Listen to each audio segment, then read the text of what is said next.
Let's talk about your CIBIL score, but not just as some number. I want you to think of it as the actual blueprint for your entire financial life. Because whether you realize it or not, that's exactly what it is. It's working behind the scenes, shaping the loans you can get, the interest rates you pay, and pretty much every financial opportunity that comes your way. So let's dive in and figure out how to architect a score that builds the future you actually want. So let's just cut right to it. When a bank or a lender looks you up, what do they really see? What is your financial reputation? Because in their world, that reputation is everything, and it's all boiled down into one single, incredibly powerful number. And that number is, of course, your CIBIL score. That's CIBIL for the Credit Information Bureau of India Limited. Honestly, the best way to think about it is as your professional financial report card. It's a single grade that tells lenders, just at a glance, if you're a disciplined, low-risk person to lend to, or maybe someone they should be a little bit careful with. So what's the grade we're all aiming for? It's this one right here, 750 or higher. And look, this isn't just a good score, it's the golden ticket. It's the number that really separates you from the crowd and signals to the entire financial world that you are a top-tier client. Okay, so what's really in it for you? Why should you even bother chasing that 750-plus score? Well, a high score is basically your VIP pass to the best financial products out there. We're talking about access to premium credit cards loaded with perks, getting the absolute lowest possible interest rates on big-ticket items like a home or car loan, and a much, much faster approval process. Seriously, think about it. On a long-term home loan, even a tiny difference in the interest rate can save you lakhs of rupee. It saves you time, sure, but more importantly, it can save you a whole lot of money. All right, so how do we actually build the score? It all starts with the absolute foundation. Let's get into pillar number one, perfect payments. This is, and I mean this, the absolute cornerstone of your entire financial reputation. And this slide really tells the whole story. Your repayment history isn't just a factor. It is the single most important one, making up a massive 35% of your score. Nothing else even comes close. Paying your bills on time, every single time, is completely non-negotiable. And the stakes here are incredibly high. I mean, look at this. Just one single payment, late by only 30 days, can cause a catastrophic drop in your score. We're talking 50 to 100 points gone from one single mistake. That's enough to wipe out months, maybe even years of good financial habits. So how do you guarantee you never slip up? Well, in today's world, the answer is just so simple. Automation. The single best strategy you can possibly use is to enable auto debit for all your credit card bills and your loan EMIs. You set it, you forget it, and you let technology protect your score from simple human error. It is the easiest win in this entire game. Okay, once you've mastered on-time payments and you've got them on autopilot, you've built a rock-solid foundation. Now let's build on top of that with pillar number 2, smart credit usage. This is where we talk about the 30% rule, because it's not just about paying your debt, it's about how you use that credit in the first place. This brings us to a key idea, your credit utilization ratio, or CUR. It sounds technical, but it's really simple.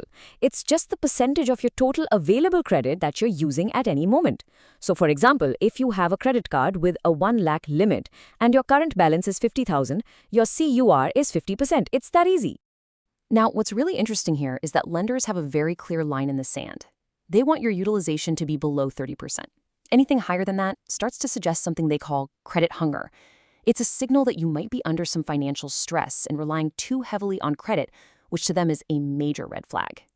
So how do you keep that CUR low, especially in a month where you have to spend a lot?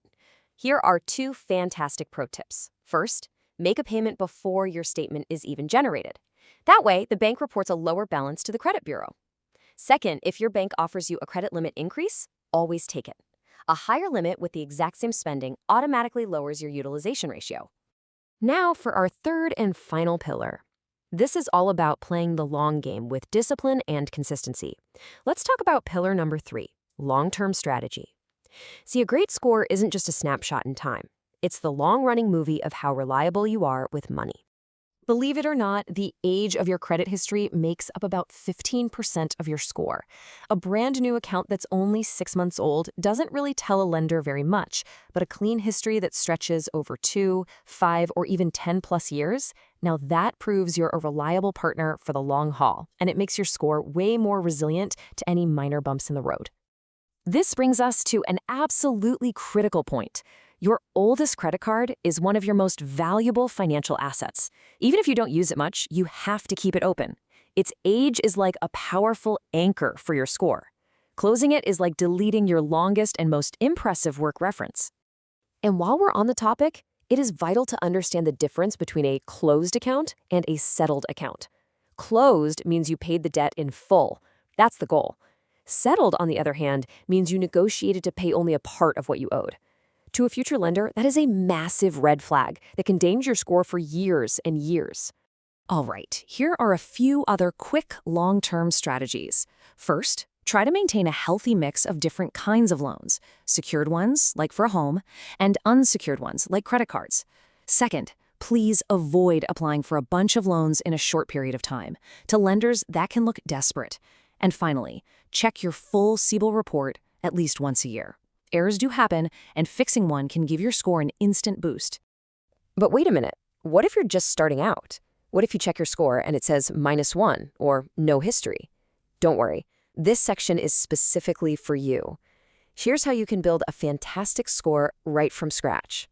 The strategy is actually very straightforward. Step 1, open a small fixed deposit at a bank. Step 2, get what's called a secured credit card that's issued against that FD. And step 3, use that card for small, regular purchases. Think fuel or groceries, and this is the crucial part, pay the bill in full and on time every single month. You do this consistently for just 6 months and you will have built a high-quality credit score from absolute zero. So as we wrap things up here, let's just bring it all back home. Remember, your CIBIL score is so much more than just a number.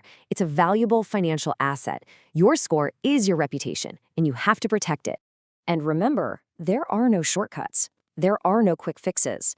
A 750-plus score is not built with one big, flashy move. It's built with consistent, sometimes even boring, but incredibly powerful disciplined habits.